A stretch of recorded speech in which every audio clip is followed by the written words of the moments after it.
Good morning. I'm going to call this meeting to order. This is the regularly scheduled executive committee meeting. The date is August 13th. My name is Jacob Fry. I'm the chair of this committee, and I am joined with me on the dais by council members Gordon, Bender, and Johnson. Let the record reflect that we do have a quorum. We have 4 items that are on the agenda today, and then we've got a potential closed session just following. The first item on our agenda is approving changes to the city's parental leave policy. And so we will begin with the staff presentation, and I believe Ms. Stenerson is here to present. Good morning. Good morning, Mayor Fry, Council President Bennett, members of the executive committee. I'm Erica Stenerson from the Human Resources Department, and I'm here to talk about the city's paid parental leave policy. It's currently the city's policy to provide eligible employees with up to 3 weeks of paid parental leave. The current policy allows for the use of the paid leave to be taken within 12 months of the birth or adoption of the child. With this proposal, we would like to propose extending the time that parents can take paid parental leave to within 6 months of the event. This change allows for greater flexibility for the parents to stagger their leave, and also in the cases of premature births when the baby is in the hospital, it provides greater flexibility to be able to use the paid leave within a reasonable time frame. The policy change would also be taking out the language regarding registered domestic partners as eligible spouses. This would be consistent with our other benefits eligibility language since same-sex marriages were legalized. Are there any questions? Thank you for the presentation, Ms. Stenerson. Are there any questions from my council member Gordon? And I'm very supportive of extending this. I think we could extend it further. I was a little bit curious about the domestic partner feature. I know that previously we've had some heterosexual couples who chose to just register as domestic partners because they thought that would give them some protections within the city. Are people still registering? Do we have a list of who's registered as domestic partners, and what's going to happen to them? Thank you, Councilmember Gordon. I am not aware. I can follow up on that, but in my tenure here, I don't believe we have any that have even applied for this type of leave. So it's basically not been an issue here at the city. And this, as I mentioned, this language would be consistent with our other benefits eligibility. Well, if it's if nobody's doing it anymore, maybe we need to look at the ordinance itself. But if some people are, maybe we need to understand why and what good it's doing. But I'll certainly support this, but thanks for that information. And if you dig around and find out, we do have a list, and there are some, especially if they're city employees who are registered. It would be interesting to know that. I can follow up with Susan Trammell. She's worked on this language for a long time, so she would have more knowledge on that. Okay, thank you very much. Councilmember Johnson. Thank you, Mr. Mayor. I'm very supportive of this. I want to express my interest as well in moving to 6 weeks of paid parental leave. I know that's in line, that would bring us in line with what the state currently offers, and I think that that's, should be kind of the bare minimum. Personally, I believe that, and so I don't know if you have any comments on where that's at, or if just expressing that opinion is good enough. And I know we can work offline as well to bring something forward in the future to executive committee about that. Thank you, Councilmember Johnson. We have been doing research and looking at the other jurisdictions and what their policies are.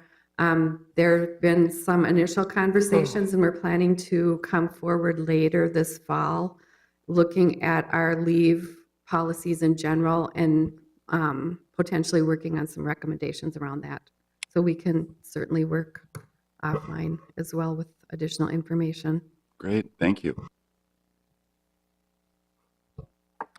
Council President Bender. Thank you, Mr. Chair. I just want to express support for this change. I think as we think about being a competitive employer in the workplace, the benefits that we're able to provide to our employees are a really important part of that, and particularly being a place that supports families at all stages of their birth and throughout the lifespan of a family. So I think that that is really in line with where the direction we've been going. And I just want to thank Council Member Johnson for his leadership on this. His office has been really leading the way on a lot of this work over the years that I've been on the council. So thank you very much.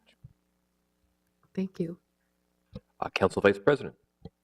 Yeah, thank you. I do support this policy shift as well. I mean, certainly we have to be concerned about our employees and their families. I do want us to think about, I mean, as we are removing eligibility for domestic partners, think about how we can serve different family configurations that don't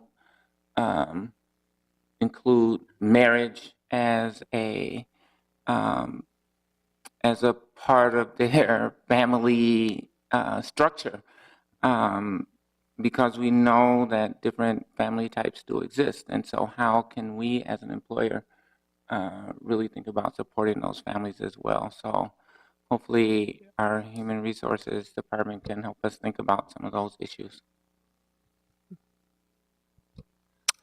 Excellent you. call. Oh, I agree. So any further discussion on that item? Any further questions for Ms. Stenerson?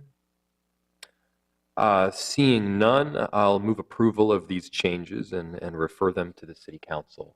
All those in approval say aye. Aye. Those opposed say no. That item carries. Thank you so much. Thank you.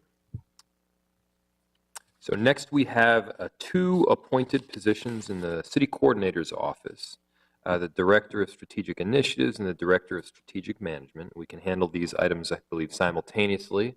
So let's go ahead with the staff presentation. Mr. Boats. Good morning, Mayor Fry, Council President Bender, and members of the Executive Committee. My name is Rick Bowes. I work in the Human Resources Department, Compensation and Classification Division.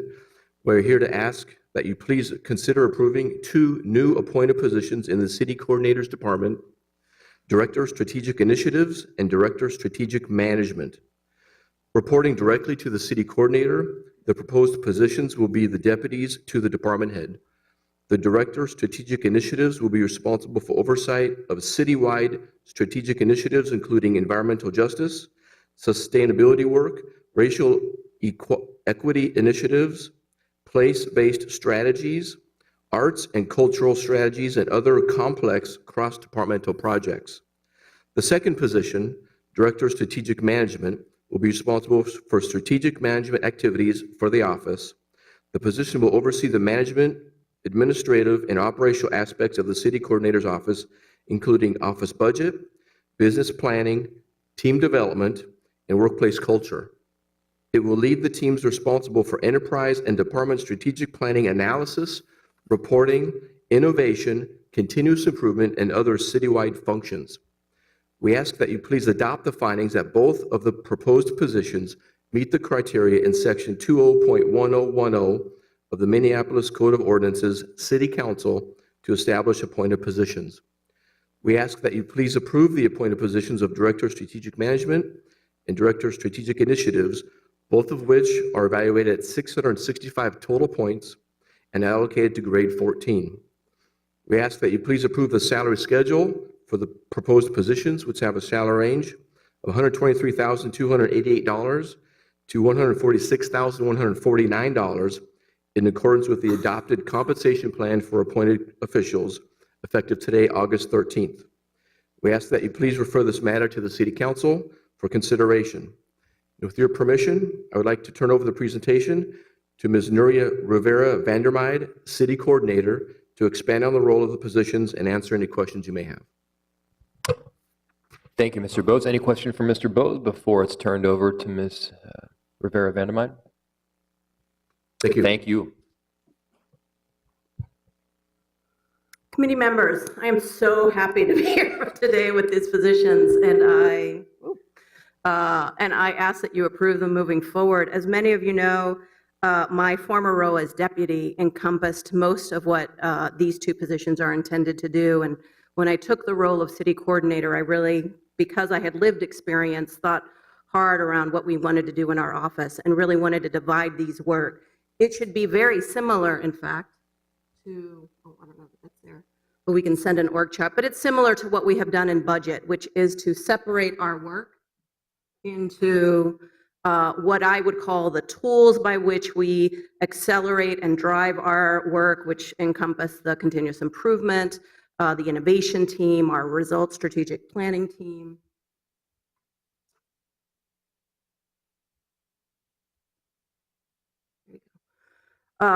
And then separately, there is a series of what I call are really those initiatives that drive the values of our work, our arts, resilience, sustainability. We now have human trafficking, the small business team, and to move that forward. Where previously it was mostly one person moving all that work forward, we are now splitting that position into two. We are fortunate, and as I thought about it, I also wanted to be responsive and responsible in terms of not just asking for a new FTE, but rather looking within the organization and seeing what that looked like. And so one of the deputy position will be used for one of these roles.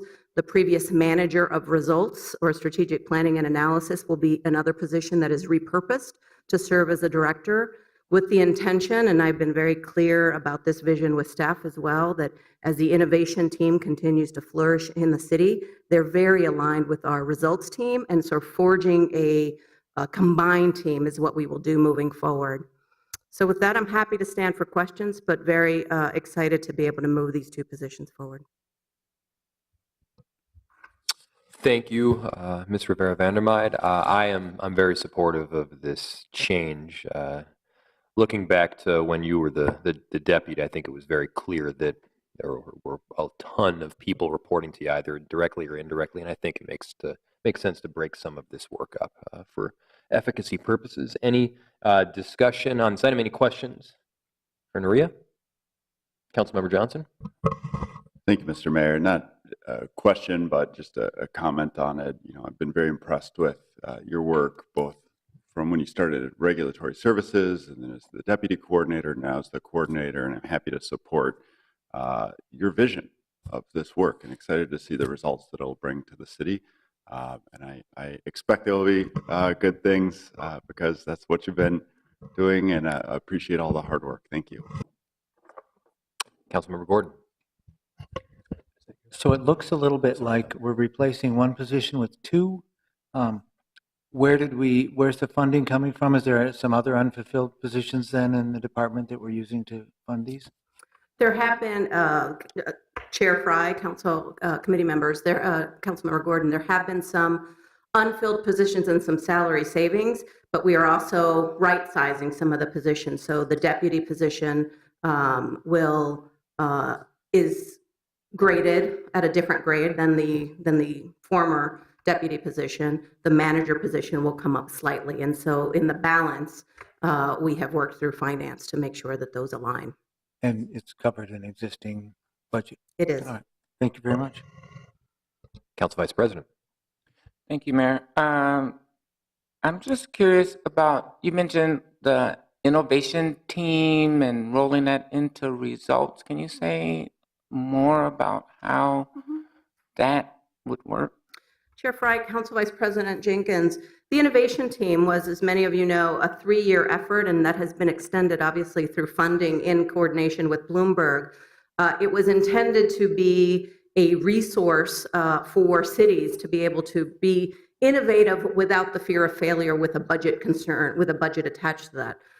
They are able to really look at root cause analysis, move forward, do some facilitation. They're able to do some continuous improvement efforts. The skill set is very similar to some of the skill set that other staff have developed throughout the coordinator's office.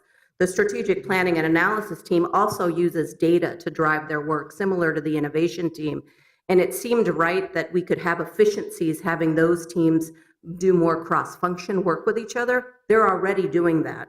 So in perhaps the supplier diversity work, there is somebody from the innovation team and somebody from the results management team or the planning and analysis team moving forward. They are the folks that really got us on the spend diversity dashboard. They are currently working together to do a variety of projects, whether it's involve some of the some of the spend diversity efforts or some of the efforts that we're doing with strategic planning. So they're already pretty aligned.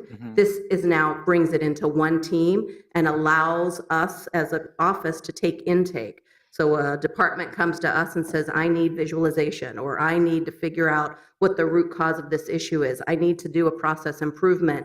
We can then, that team works as the city's consultants to say, who's got the best skill, and we'll align it that way. So I think it'll bring back in the long run better efficiencies as a unified team versus as a standalone team. And then I noticed that you're asking to do this sort of retroactively to July 31st. Are people already in these positions, or is that the reality? Chair Fry, Council Vice President Jenkins, I'd have to take a look at that petition. We've had one person is internal to our office, but the other person is actually in civil rights, and it could have been just when the position description was written, because we had planned to come to executive committee previously. So I believe that's but people are not in those positions and would not be effective until this position were created. Okay, thank you. Any further questions for Ms. Rivera-Vandermeiden? Seeing none, thank you. I will go ahead and move approval of items 2 and 3 and refer them both to the City Council. Any discussion on that motion? All those in favor, please say aye. Aye. All those opposed say no, and that item carries. The final item on our agenda is a potential closed session. Ken, what do we do? So do we move to adjourn and then move into the closed? Correct. Okay, thank you. So I will go ahead and move to adjourn. Mr. Chair, you want to move to adjourn to room 315? I will move to adjourn to room 315. All those in approval say aye. Aye. See you in 315.